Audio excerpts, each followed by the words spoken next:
Seja muito bem-vindo a esta sala de aula. É Escola Bíblica Dominical, Lição Betel. Então vem comigo, não saia daí, fica até o final desse bate-papo. Lembrando que não é uma aula, é sempre uma sinopse, uma síntese da lição Betel. Nós estamos chegando aqui na lição de número 9, o oitavo mandamento. Se você entrou aí e ainda não é inscrito, não deixe de se inscrever, dá o seu like, dá o seu dislike, deixe o seu comentário e compartilhe esse vídeo. Eu sou Aguinaldo e nós somos aqui de Itaguaí, no Rio de Janeiro. Nosso tema é não furtarás, estabelecendo um princípio moral e ético essencial à convivência social. Então, nós vamos entender logo de primeira mão que essa temática fala de um relacionamento interpessoal.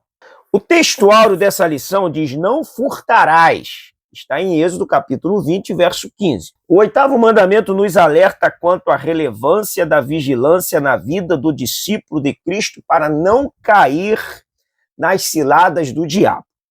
A verdade aplicada é apresentar o significado do oitavo mandamento, mostrar a responsabilidade da mordomia cristã e falar sobre a inclinação da natureza pecaminosa. Vamos atentar para este assunto aqui, a inclinação da natureza pecaminosa. Texto de referência se encontra em Êxodo, capítulo 22, versos 1, 2 e 3, e Efésios 4, 28. A introdução desta aula traz como assunto: o oitavo mandamento trata da proibição contra toda forma de furto. Todos sabem que roubar é errado, até mesmo aqueles que nunca leram a Bíblia compreendem muito bem este mandamento. Qual é o mandamento? Não furtarás. Compreendendo o oitavo mandamento. No conceito etimológico dessa palavra no hebraico, nós vamos ver que ela vai muito além do furto de um objeto. Ela vai muito além disso aqui. Vamos entender isso para a nossa melhor aplicação do texto nas nossas vidas, ok? O significado do mandamento. A palavra furto do hebraico, ela vem do verbo ganav, que quer dizer roubo em geral. Tá bom? Anota isso aí, porque vem coisas mais sérias dentro desse assunto. O significado dessa palavra é interessante, pois transmite a sensação de apropriar-se de algo sem o consentimento do proprietário. Vai além disso, mas também na língua original essa palavra está associada a arrebatar algo violentamente, pegar algo com engano, pegar algo secretamente, de modo que esta palavra nos revela o profundo significado do ato de roubar. Anota esse ponto aqui, pois ele é interessante. Se a gente divide na nossa Constituição roubo de furto, na Bíblia, ambos estão encaixados numa única palavra. Só para percebermos a seriedade deste fato. 1, 2 diz o contexto terreno e espiritual do mandamento. No contexto terreno, o propósito era um respeito pela propriedade alheia. Trocando a miúdos, são relacionamentos interpessoais, onde há um respeito mútuo de um para com o outro e um convívio sadio de um para com o outro. Está sendo aqui ensinado essa preocupação de um bom convívio entre as pessoas. O respeito a esse princípio buscava estabelecer ordem e estabilidade na sociedade. Uma sociedade onde há respeito de um para com o outro, vai haver a ordem nessa sociedade. Por isso, a preocupação de Deus é ensinar que eu não posso te enganar, você não deve me enganar, não devemos enganarmos uns aos outros. Por isso, esse mandamento, ele, no seu fator terreno, ele vai também ter uma implicação espiritual, da importância da integridade que Deus nos chamou para vivermos. O 3 diz, o mandamento em nossos dias. Lutero disse que quebramos o 8º mandamento sempre que tiramos vantagem do próximo em qualquer tipo de negócio que resulte em perda para ele. Quando o empregador paga o salário do funcionário que não é devido, ele está praticando furto. Quando o comerciante vende com balança injusta, ele está cometendo um furto. Para nós entendermos a seriedade que há na palavra de Deus nos relacionamentos interpessoais. Além da preocupação espiritual que a Bíblia tem para com as nossas vidas, ela também tem a preocupação do nosso relacionamento com o nosso próximo. Ou seja, o meu relacionamento, ele é com Deus, o meu relacionamento, ele é comigo mesmo, o relacionamento intrapessoal. Eu preciso me relacionar bem comigo mesmo e eu preciso também me relacionar com o meu próximo. Diríamos que seria um relacionamento aí de 3 lados: Deus, eu mesmo e o meu semelhante. A Bíblia traz essa preocupação. Glória a Deus por essa preocupação de Deus para com as nossas vidas. O tópico 2 traz o seguinte tema: o outro lado do mandamento. O 8º mandamento, ele chama a nossa atenção para o que é honesto. Eu quero ler um texto muito importante que Paulo fala na sua 2ª carta aos Coríntios, capítulo 8, verso 21. Apesar de ser um texto pouco citado, pouco falado, mas eu quero trazê-lo à sua memória nesta aula. E você aproveita para fazer uso dele, porque muitas das vezes as pessoas falam assim, o meu compromisso é com Deus. Quem tem compromisso com Deus tem compromisso com o próximo, tem compromisso com as outras áreas da sua vida. Olha o que Paulo fala. Pois o que nos preocupa é procedermos honestamente, não só perante o Senhor, como também diante dos homens. Eu acho lindo esse versículo. Na ARC, eu estou lendo a ARA, na ARC diz, zelo pelo que é honesto, diante de Deus e diante dos homens. Olha só, a preocupação nossa é zelar pelo que é honesto, não só diante de Deus, mas também diante dos homens. E quando as pessoas falam assim, não, porque o meu compromisso é com Deus. O teu compromisso com Deus afeta o teu compromisso em todas as áreas. Para nós não fazermos furto do real sentido da palavra, que também implicaríamos em um pecado gravíssimo. Pensa bem nisso. Seguindo a nossa aula, cuidar da providência divina. Em termos do nosso relacionamento com Deus, entendemos que não somos donos de alguma coisa. Somos apenas administradores, porque nada nesse mundo nos pertence. Ou seja, nós somos mordomos. Porém, em termos da nossa vida horizontal, em nosso relacionamento com os demais, podemos reclamar algumas coisas como estando sob nossa responsabilidade ou nosso cuidado, porque Deus nos deu os direitos sobre ela. O 2:1 diz cuidar da providência divina. Tudo aquilo que Deus colocou na sua mão, Ele lhe entregou para que você cuide, para que eu cuide. Ou seja, nós somos mordomos daquilo que chega nas nossas mãos. Por isso, se você possui bens, que esses bens não sejam o seu senhor. que sejam eles seus servos, porque senão nós perdemos o senso da mordomia. A mordomia me faz entender de que eu estou cuidando daquilo que Deus colocou nas minhas mãos.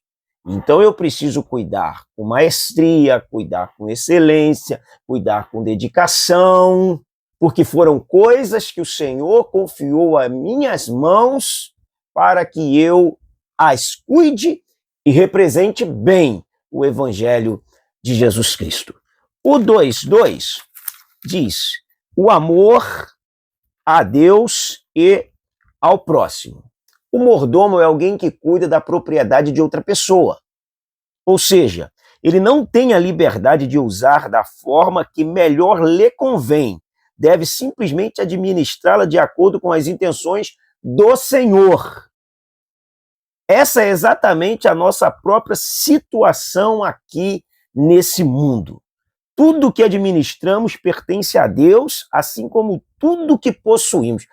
Se conseguirmos entendermos essa verdade veterotestamentária da palavra de Deus, e tanto quanto neotestamentária, com certeza o nosso entendimento de relacionamento com o nosso próximo, de auxílio, de ajuda, ele se amplia por causa do entendimento da palavra de Deus na nossa mente, para que possamos fazer uso de modo aplicativo das verdades da palavra de Deus. Que o Espírito Santo nos ajude a não só sermos estudante, a não sermos somente ouvinte, mas que sejamos praticantes da palavra de Deus.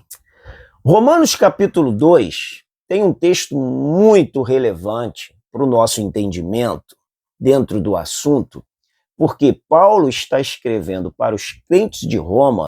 Eu quero destacar algo aqui nesse texto. Você preste atenção aí e medite na hora que você estiver lecionando a sua aula. Romanos capítulo 2, versículo 21. Se você antecipar um verso, o verso 20 de Romanos 2, ele diz: instrutor de ignorantes, mestre de crianças, tende na lei a forma da sabedoria e da verdade. Tu, pois, que ensinas a outro e não te ensinas a ti mesmo, tu que pregas que não deve furtar e furtas. Ele está falando isso aqui para a igreja. Pensa bem, medita bem nessa palavra. Pode ser um furto emocional? Pode. Eu quero ler um texto que está em Gênesis capítulo 31, verso 20, que diz: e Jacó furtava o coração de Labão. Gênesis 31, 20. Mas um outro texto interessante também é o 15:6 de 2 Samuel, que diz: e deste modo fazia Absalão a todo Israel que vinha até o rei para juízo. Assim Absalão roubou o coração dos homens de Israel. É o mesmo texto de furtou o coração dos homens. Jacó furtou o coração de Labão. A palavra ganave, ela proíbe qualquer tipo de prejuízo ao seu próximo. Então nós estamos lendo aqui, que Absalão furtou o coração dos homens. Furtar o coração é roubar a mente, remover de outrem a consciência da realidade, enganar o outro, fazê-lo estúpido. Jacó furtou o coração de Labão e Absalão furtou o coração dos homens de Israel. Presta atenção nesse texto. Você que ensina, para que de repente você não furte o coração de alguém com o ensino errado, com o ensino ao bel prazer, com o ensino aos seus caprichos, para ludibriar e enganar quem está ouvindo. Isso aqui é seríssimo. E o furtar proíbe qualquer tipo de prejuízo ao próximo.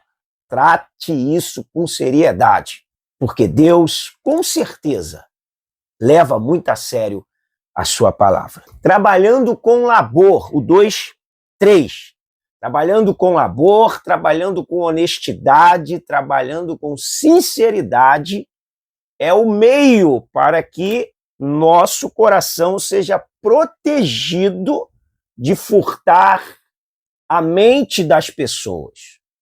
Preste bem atenção, porque a palavra ela é abrangente e ela não fala só de se pegar um objeto de uma pessoa. Você pode estar ludibriando uma pessoa mentalmente e causando danos espirituais, emocionais a essa pessoa, e a Bíblia também chama isso de furto. Muito cuidado com isso, que isso é sério. O 3 diz: o furto, a escravidão e a esperança. O furto faz parte de uma inclinação da nossa natureza pecaminosa, um tipo de escravidão que prejudica o próximo e que só pode ser tratada pelo milagre da salvação de Jesus Cristo.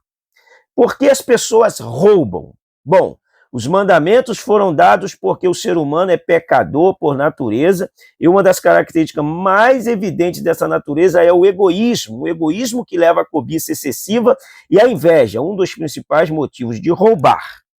Cuida da tua natureza espiritual. Lembra que o homem, a partir de Cristo, ele porta duas naturezas, a espiritual e a carnal?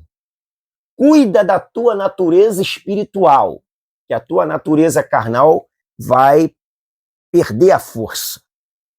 Se você se propuser a buscar a Deus, a valorizar a sua vida cristã, a investir na sua vida espiritual, a sua vida carnal perde a força. Isso é processo natural. Não adianta tentar lutar contra a natureza caída, porque nós vamos perder. A natureza caída, ela é extremamente forte. Por má interpretação, começaram a falar que a carne é fraca, e isso virou, na verdade, uma doutrina. A natureza caída, com a conotação de carne, ela é fortíssima. Então, cuida da sua natureza espiritual, porque ela irá perder a sua força de modo natural. Tá bom? E o 3:2, quem rouba é escravo do diabo. Faz um zoom aí. Atenção, porque João 10:10, ele não fala do diabo. Quando João 10:10 diz que o ladrão veio para roubar, matar e destruir, ele não está falando do diabo. O texto não fala que o diabo veio para roubar, matar e destruir. O texto fala que o ladrão veio para roubar, matar e destruir. E Jesus vai dar sequência no texto para falar do ladrão, do mercenário e do lobo. Ele está falando da liderança de Israel, de uma liderança gananciosa, que furtava os bens das pessoas e que também furtava a mente, o coração dessas pessoas. Se seguimos o contexto que antecede João 10, que é o capítulo 9, quando os fariseus ficam irritados com a cura do jovem, Jesus então traz um ensinamento para falar daquele modelo de liderança. Olha o que diz Mateus capítulo 23, verso 14. Ai de vós, escribas e fariseus hipócritas, porque devorais as casas das viúvas e para justificar fazei longas orações, por isso sofrereis juízo muito mais severo. Pensa nisso com temor e tremor. O que João 10 está falando é de uma liderança perversa, de uma liderança enganosa, de uma liderança que furta os seus bens, furtando a sua mente, furtando o seu entendimento, e lhe enganando para que possa se dar bem. Isso Deus chama de furto. Ainda que o diabo tenha essa atuação, mas eu não posso terceirizar as minhas atitudes, nós não podemos terceirizar as nossas atitudes jogando na conta do diabo. Nós precisamos tomarmos essa responsabilidade. Conta-se uma história que o diabo soltou um cavalo que estava amarrado. O cavalo entrou numa roça de milho e comeu todo o milho. O dono da roça matou o cavalo. O dono do cavalo matou o dono da roça. O filho do dono da roça matou o dono do cavalo. O filho do dono do cavalo matou o filho do dono da roça. A família do dono da roça foi lá e colocou fogo na casa do dono do cavalo. E foram perguntar ao diabo por que ele soltou o cavalo. O diabo falou: eu só soltei o cavalo. O resto da maldade eram de vocês. Vocês mesmos as fizeram. Analisa bem essa história. Vê se muitas das vezes, muitas das ruindades do mundo é fruto de uma toxina, a toxina do pecado que está na nossa vida. Mas só que nós temos a divina semente, e essa divina semente deve produzir frutos dignos de pessoas salvas em Cristo Jesus. Por isso, João disse: vocês têm a divina semente, a semente da palavra de Deus, mas para que essa semente ela atua com eficácia, nós precisamos estar estudando, lendo, meditando e aplicando na nossa vida. Essa semente jamais ela nutrirá o nosso ego e os nossos instintos pecaminosos. Glória a Deus pela sua palavra. Para nós fecharmos essa aula, nem tudo está perdido, porque no Novo Testamento temos um grande exemplo de Zaqueu, que quando encontrou Jesus, a divina semente entrou em Zaqueu, e ele que era um furtador, agora passou a restituir quem ele havia furtado. Efésios 4, 28, aquele que furtava não furte mais, antes trabalhe fazendo com as mãos o que é bom, para que tenha o que repartir com quem tiver necessidade. Fechando aqui o nosso assunto, nós estamos glorificando a Deus por essa aula. Que seja uma aula que saia do furto físico para todos os âmbitos de furtos e haja uma reflexão e que um temor em tremor possa atingir a minha vida, a sua vida e a sua turma no momento que você estiver lecionando. Que o Espírito Santo te use, que a palavra dele provoque o temor e o verdadeiro avivamento nas nossas vidas e nas nossas turmas. Fica com Deus, um grande abraço, até a nossa próxima aula.